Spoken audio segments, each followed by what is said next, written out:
Hello students, मैं पंकजा सिंह आज आपके समक्ष वाक्य भेद लेकर प्रस्तुत हूँ। उसके पहले ये जानना आवश्यक है कि वाक्य क्या है। पहले हम शब्द के विषय में जानते हैं। एक या एक से अधिक वर्ण जब किसी अर्थ को प्रकट करते हैं तो वे शब्द कहलाते हैं। जब शब्द वाक्य में प्रयोग कर दिए जाते हैं तब वो पद कहलाते हैं। जब वो स्वतंत्र रहते हैं, वाक्य में बंधे नहीं होते हैं, तो शब्द होते हैं। लेकिन जब वाक्य में पिरो दिए जाते हैं तो यही शब्द पद कहलाते हैं। जब एक से अधिक पद किसी विचार या भाव को पूरी तरह से प्रकट करते हैं तो उसे वाक्य कहते हैं। वाक्य की परिभाषा: ऐसा सार्थक शब्द समूह जो व्यवस्थित हो, जिसमें कर्ता एवं क्रिया दोनों हो तथा जो पूरे आशय को प्रकट कर सके, वाक्य कहलाता है। जैसे छात्र पुस्तक पढ़ रहे हैं। क्या क्या चीजें होनी चाहिए बेटा वाक्य में? सबसे पहले वाक्य में होना चाहिए कि उसके प्रत्येक शब्द सार्थक हों। दूसरा, व्यवस्थित हो, यानी प्रॉपर ऑर्डर में हो। एक क्रिया हो, एक कर्ता हो, और पूरा जो सेंटेंस है, जो वाक्य है, वो अपने अर्थ को, अपने आशय को स्पष्ट रूप से प्रकट करता है। वाक्य के दो अंग हैं।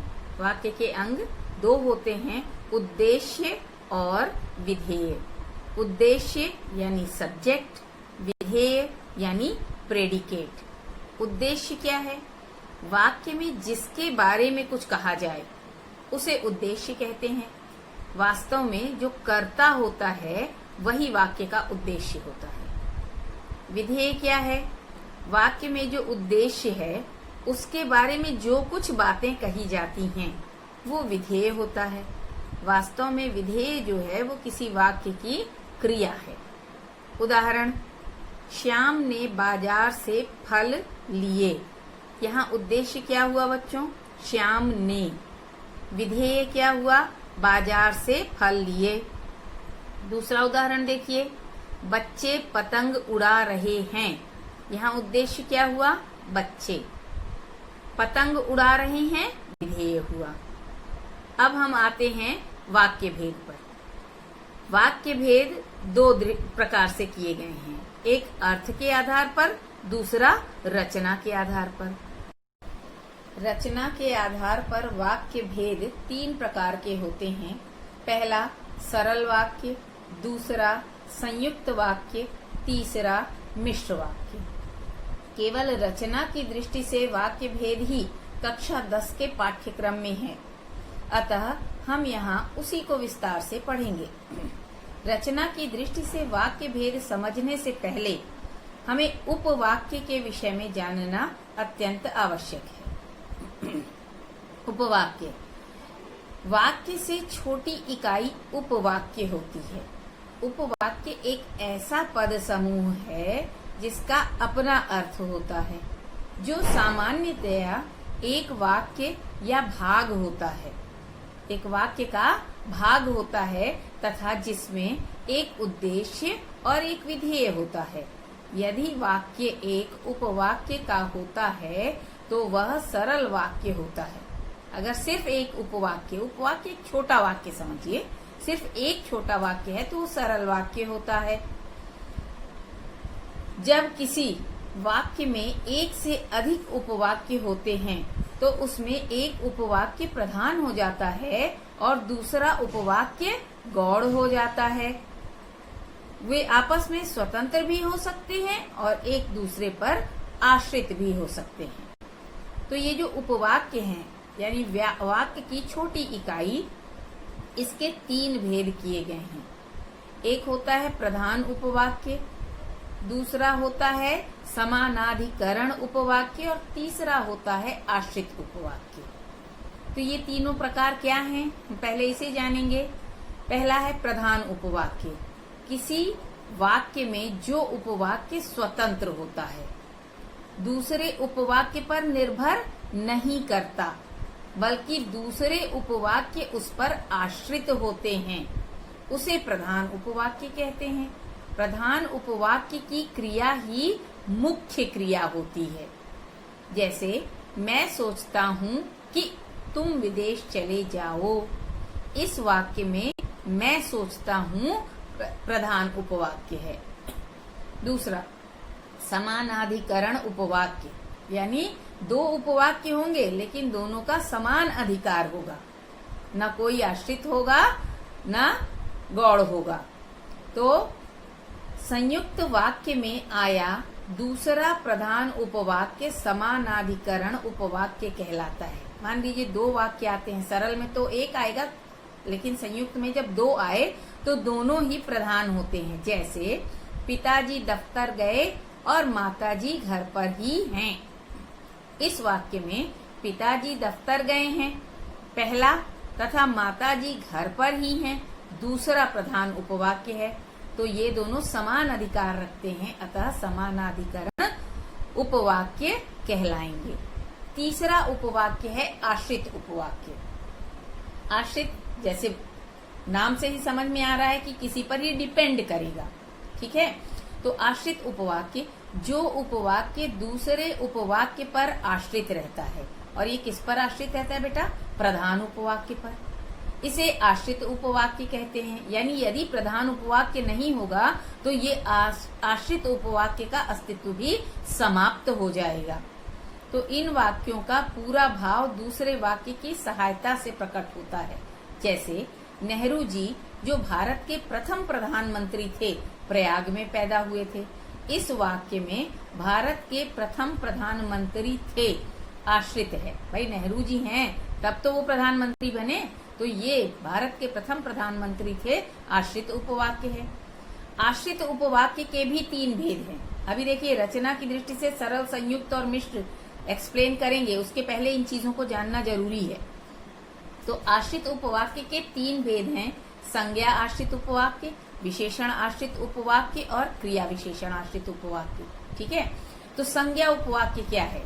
जो आश्रित उपवाक्य यानी प्रधान नहीं है, जो दूसरे पर डिपेंड कर रहा है, तो जो आश्रित उपवाक्य संज्ञा की तरह व्यवहार में लाया जाता है उसे संज्ञा उपवाक्य कहते हैं।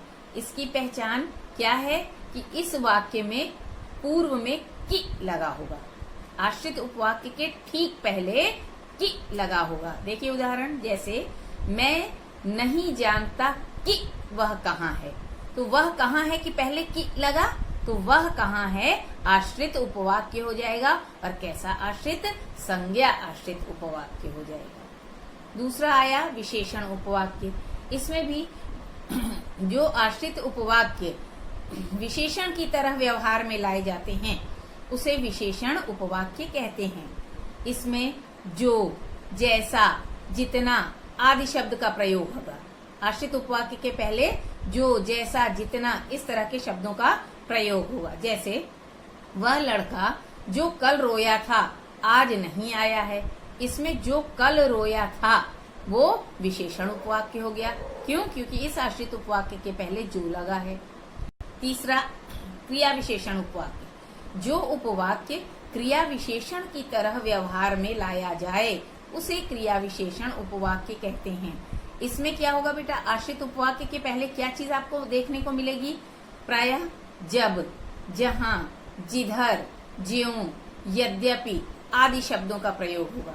उदाहरण देखिए, जब आग लगती है तभी धुआं उठता है। यहाँ जब आग लगती है क्रिया विशेषण उपवाक्य है। अब हम आते हैं मुख्य मुद्दे पर। रचना के आधार पर वाक्य भेद जो आपके कक्षा 10 का पाठ्यक्रम के अनुसार दिया जा रहा है उसे हम पहले समझेंगे। पहला सरल वाक्य या साधारण वाक्य, दूसरा संयुक्त वाक्य और तीसरा मिश्र वाक्य। तो सबसे पहले हम जानेंगे कि सरल वाक्य या साधारण वाक्य क्या होता है। सरल या साधारण वाक्य वे वाक्य कहलाते हैं जिनमें केवल एक मुख्य क्रिया होती है, यानी एक उद्देश्य होता है और एक विधेय होता है। एक उपवाक्य होगा, एक से अधिक नहीं होगा। इसमें एक ही उपवाक्य होगा जो स्वतंत्र भी होगा और प्रधान भी होगा। जब एक ही है बेटा तो किसी दूसरे पर आश्रित होने की आवश्यकता ही नहीं। तो वो स्वतंत्र भी होगा और प्रधान भी होगा।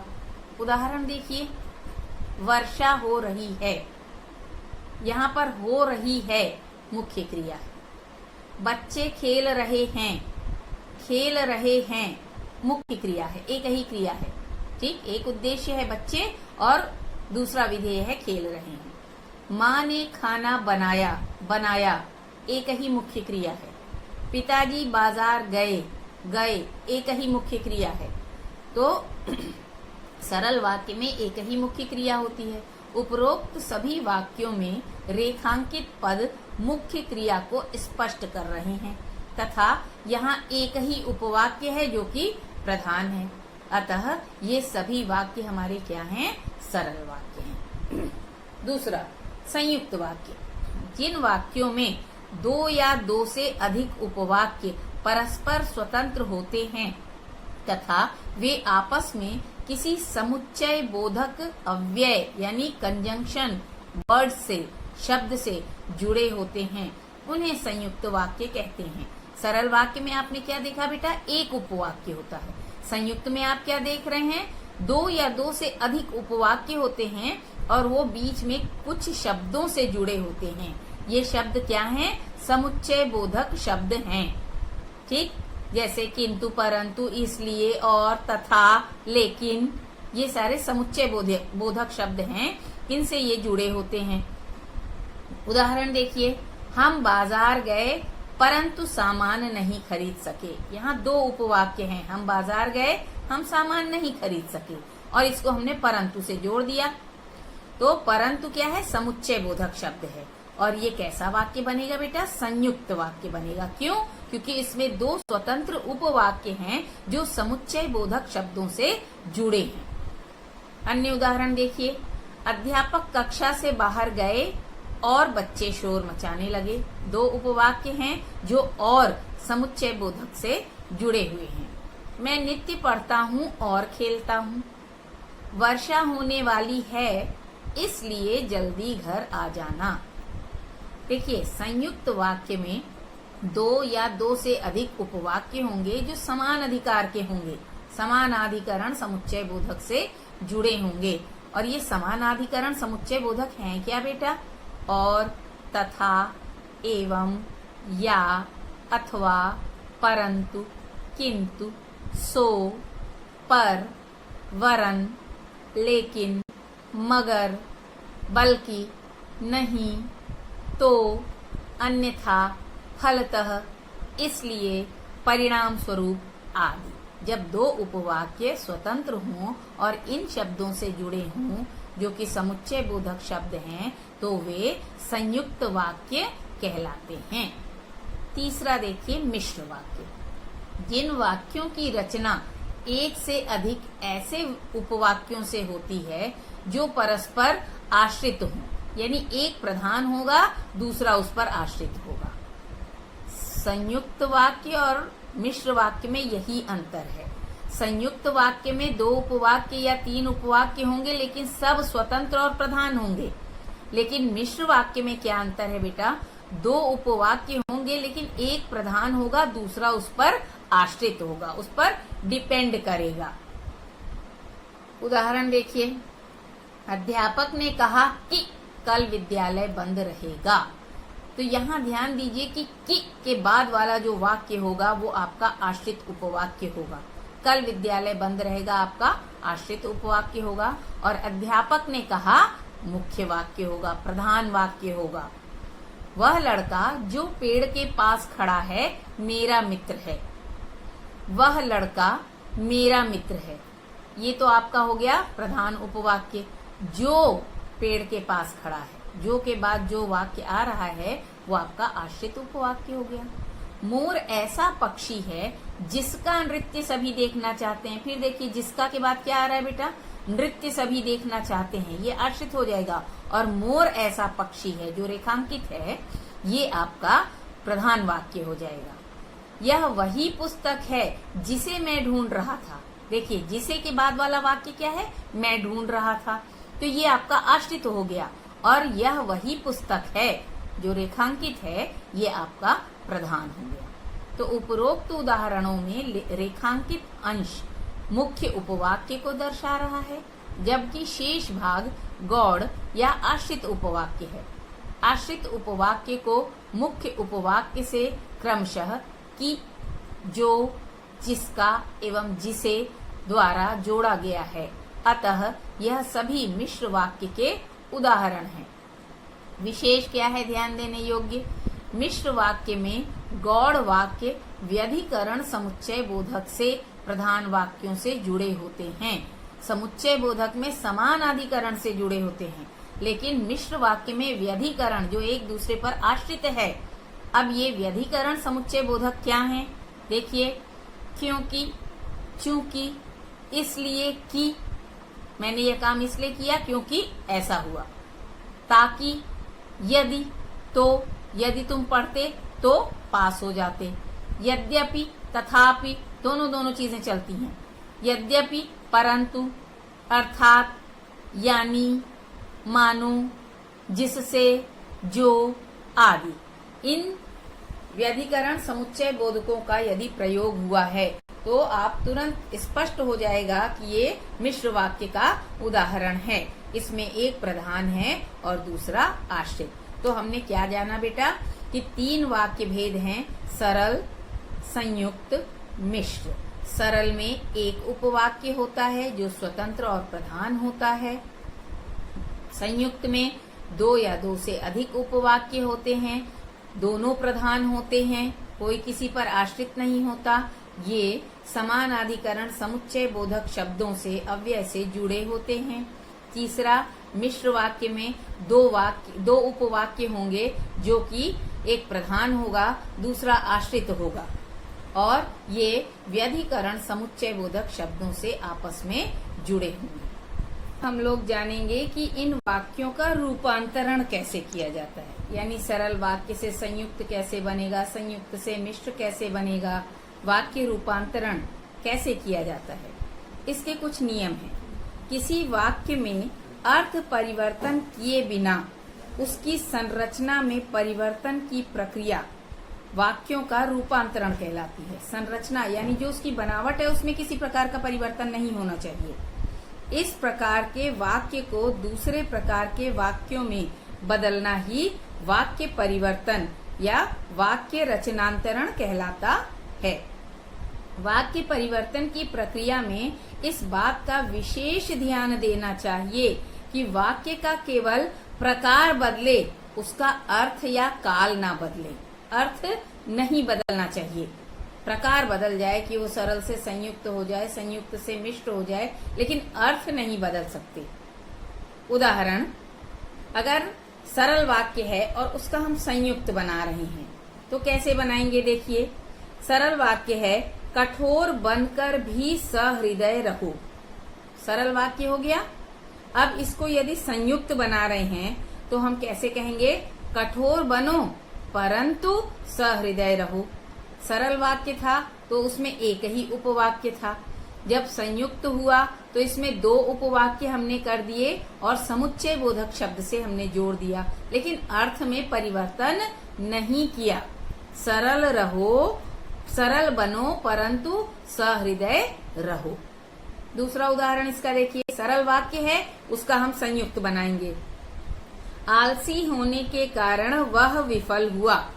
यह एक उपवाक्य है जो स्वतंत्र है, अतः ये सरल वाक्य है। अब जब संयुक्त बनाएंगे तो इसको हम 2 उपवाक्यों में बदलेंगे और समुच्चय बोधक शब्द से जोड़ेंगे, लेकिन अर्थ बदलना नहीं चाहिए। तो आलसी होने के कारण वह विफल हुआ सरल वाक्य है, इसका संयुक्त बनेगा, वह आलसी था इसलिए विफल हुआ, इसलिए समुच्चय बोधक शब्द है। ठीक इसी प्रकार अब हम देखेंगे सरल वाक्य से मिश्र वाक्य बनाना है। अभी आपने सरल से संयुक्त बनाया, अब जब सरल से मिश्र बनाएंगे तो कैसे बनाएंगे? सरल वाक्य में एक स्वतंत्र उपवाक्य होगा, जैसे वह जूते खरीदने के लिए बाजार गया, एक वाक्य है। अब इसको 2 वाक्य में करेंगे और मिश्र वाक्य बनाना है तो व्यधिकरण समुच्चय बोधक शब्दों का प्रयोग करेंगे। सरल वाक्य है वह जूते खरीदने के लिए बाजार गया। अब मिश्र बनाएंगे तो हम कहेंगे वह इसलिए बाजार गया क्योंकि उसे जूते खरीदने थे। तो ये मिश्र वाक्य बन गया और अर्थ में परिवर्तन नहीं हुआ। दूसरा उदाहरण देखिए, तुम उससे मिलने वहां चले जाओ। अब इसका जब मिश्र बनाएंगे तो तुम वहां चले जाओ जहां उससे मिलना है। इसी प्रकार अब संयुक्त वाक्य है और उससे हम सरल वाक्य बनाएंगे, यानी दो उपवाक्य जुड़े हुए हैं समुच्चय बोधक शब्द से। अब उसको हम एक उपवाक्य में कैसे परिवर्तित करेंगे, ध्यान दीजिए। वाक्य है संयुक्त वाक्य, अध्यापक बाहर गए और बच्चे शोर मचाने लगे। इसको अब हम साधारण वाक्य या सरल वाक्य में कैसे बनाएंगे, अध्यापक के बाहर जाते ही बच्चे शोर मचाने लगे। अर्थ में तनिक भी परिवर्तन नहीं हुआ है, लेकिन रूप का अंतर हो गया है, रूपांतरण हो गया है। ये संयुक्त से सरल बन गया है। दूसरा उदाहरण देखिए, संयुक्त वाक्य है जिसे हम सरल बनाएंगे। वर्षा होने लगी इसलिए वह देर से घर पहुंचा। अब इसको सरल बनाएंगे तो इसलिए हटा देंगे क्योंकि वो समुच्चय बोधक अव्यय है। तो कैसे बनाएंगे सरल, वर्षा होने के कारण वह देर से घर पहुंचा। इसी प्रकार यदि संयुक्त वाक्य दिया हुआ है और उसका मिश्र वाक्य बनाना है तो हम कैसे बनाएंगे, अर्थ में परिवर्तन भी नहीं होना चाहिए। ध्यान दीजिए, आपने कठिन परिश्रम किया और सफलता प्राप्त की। ये आपका संयुक्त वाक्य है। अब इसे हम मिश्र बनाएंगे, आप इसलिए सफल हो गए क्योंकि आपने कठिन परिश्रम किया। अर्थ में परिवर्तन नहीं हुआ है। ठीक इसी प्रकार देखिए, फिर एक संयुक्त वाक्य है, अर्थात दो स्वतंत्र प्रधान उपवाक्य हैं जो समुच्चय बोधक शब्द से जुड़े हुए हैं। आपका संयुक्त वाक्य है, हम गए और तुम आए।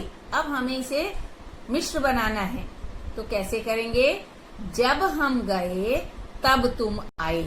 एक को आश्रित करना है, दूसरे को प्रधान करना है, लेकिन अर्थ में परिवर्तन नहीं करना है। अगला उदाहरण देखिए, मिश्र वाक्य को हम सरल वाक्य में बदलेंगे। आपका मिश्र वाक्य है, यह वही छात्र है जिसने प्रथम स्थान प्राप्त किया था। दो उपवाक्य हैं, एक प्रधान और एक आश्रित, लेकिन अब इसे सरल बनाना है तो एक स्वतंत्र उपवाक्य बनाना है। तो यह वही छात्र है जिसने प्रथम स्थान प्राप्त किया था, इसका सरल बनेगा तो यह प्रथम स्थान प्राप्त करने वाला छात्र है। एक उपवाक्य स्वतंत्र बन गया। दूसरा उदाहरण देखिए मिश्र वाक्य का, उसने कहा कि वह बहुत बुद्धिमान है। हमने बताया कि लग रहा है तो मिश्र वाक्य है। अब इसे सरल में कैसे बदलेंगे, उसने स्वयं को बुद्धिमान कहा। फिर देखिए मिश्र वाक्य से संयुक्त वाक्य कैसे बनेगा बेटा। मिश्र वाक्य आपका है, संगम उस स्थान को कहते हैं जहां दो नदियां आकर मिलती हैं। इसमें एक प्रधान है, एक आश्रित है। अब इसको हमें संयुक्त बनाना है, यानी दो उपवाक्य तो रहेंगे लेकिन आश्रित उपवाक्य उसमें नहीं रहेगा, संयुक्त में नहीं रहता। तो कैसे बनाएंगे, मिश्र वाक्य है, संगम उस स्थान को कहते हैं जहां दो नदियां आकर मिलती हैं। संयुक्त बनाएंगे तो हम कहेंगे यहाँ दो नदियां आकर मिलती हैं, इसलिए इस स्थान को संगम कहते हैं, इसलिए लगा दिया हमने। फिर यद्यपि वह पंडित है फिर भी हठी है। तो इसे संयुक्त कैसे बनाएंगे, वह पंडित है किंतु हठी है। धन्यवाद।